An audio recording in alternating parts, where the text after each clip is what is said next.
సింహరాశి. ఈ సింహరాశి వారికి గురువు సంవత్సరం అంతా అంటే ఏప్రిల్ 30వ తారీఖు వరకు భాగ్యమందు ఉన్నాడు, తామ్రమూర్తిగా ఉన్నాడు. అనే విషయాన్ని మర్చిపోతాడు. తలాది సంవత్సరం అంతా కూడా రాజ్యంలో సువర్ణమూర్తిగా అంటే ఏప్రిల్ 30వ తారీఖు వరకు సమయం సరిగ్గా లేదని అర్థం చేసేసుకోండి.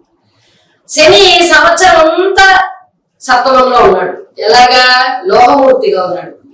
రాహుకేతువులు సంవత్సరం అంతా 8-2లో ఉండి తామ్రమూర్తులుగా ఉన్నారు. అంటే రాహుకేతువుల యొక్క బాధ ఎక్కువగానే ఉంది, ఈ యొక్క శని ఫలితం కూడా తక్కువగానే ఉంది, కాబట్టి కొంచెం జాగ్రత్త తీసుకోవాలి. అలాగే సంవత్సరం అంతా గురువు పాపి, వచ్చరం అంతా శని రాహుకేతువులు శుభులు.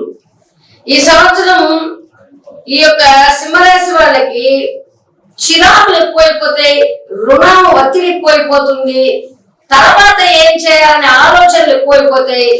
వివాహాలు చేసుకునే వాడు సప్తమంలో శని ఉన్నాడనే విషయాన్ని మర్చిపోవద్దు.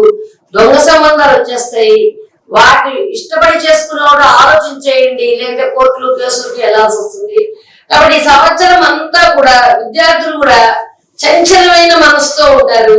నిరుద్యోగాలు ఎక్కువగా ఉండి ఆ ఉద్యోగం దొరకక క్రమశిక్షణ లోపించి ఇబ్బందులు పడే అవకాశం ఎక్కువగా కనపడుతుందని ఒక మాట చెప్పారు. కాబట్టి ఈ సంవత్సరం అంతా ఎక్కువగా ఈ యొక్క సింహరాశి వాళ్ళు కుజుడికి శని రాహువులకి ప్రతికూలంగా ఉన్నారు. కాబట్టి వాళ్ళకి కొంచెం మనం సుబ్రహ్మణ్య స్వామి పాలాభిషేకం, రాహుకేతువులు అంటే కాళహస్తిలో రాహుకేతు పూజన చేసుకోవచ్చు, లేకపోతే దుర్గాదేవి వినాయకుడినైనా పూజించుకోవాలి.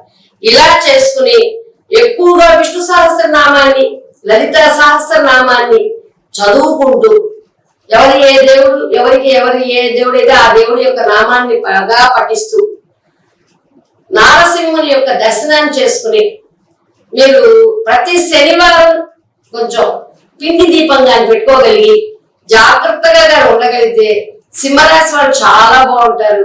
ఈ సంవత్సరం తండ్రి ఉంటే తండ్రి కాళ్ళకి ప్రతిరోజు నమస్కారం చేసుకుంటే ఏ బాధలు లేకుండా సింహరాశి వాళ్ళకి గడిచిపోతుంది.